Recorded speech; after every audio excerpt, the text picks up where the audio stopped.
Luxury poverty has been on the rise for quite some time now. It is defined as a phenomenon where individuals with financial insecurity spend money on expensive luxury items, often due to social pressures and the pursuit of instant gratification. We all know someone who drives an expensive vehicle they can barely afford and buys brand name clothing with credit cards only to fall further into debt. I personally know one particular individual who drives this vehicle to work and back, and it costs him between $40 to $50 every day. I feel for him because his Chevrolet truck is still costing him around $650 a month in vehicle payments, which is insane to me. On a side note, can you really blame people? What do they have to look forward to nowadays? They can't buy a house and can barely afford to move out of their parents' homes, and don't get me started on retirement. So what ends up happening is people start filling their lives with things they enjoy or find meaningful, even if that is the latest iPhone, those new waterproof vesties, or a nice car. Because at the end of the day, money is for spending. If you can't save it, might as well enjoy it. On the other hand, buying things you don't really need just to fill a void can actually do more harm than good because you're not addressing the real problem. There are actual studies that prove people who are depressed tend to spend more money on average than their happier peers.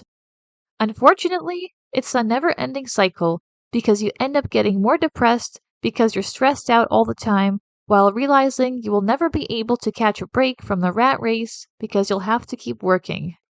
And maybe you're that person who gets a high from shopping, and I get it. It's exciting. Humans crave novelty, and buying new things gives us dopamine. However, eventually there will come a time when it's just you in a quiet room with your thoughts, and you will have to address the root cause of your unhappiness.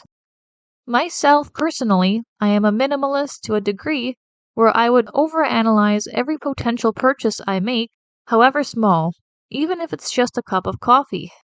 Here's a fun fact. Many rich people purposely avoid dressing up lavishly and showcasing all their wealth. And it makes sense. Because if you were wealthy, would you want the world to know? I wouldn't. Another reason luxury poverty is a thing is due to people trying to mask how much they are actually struggling.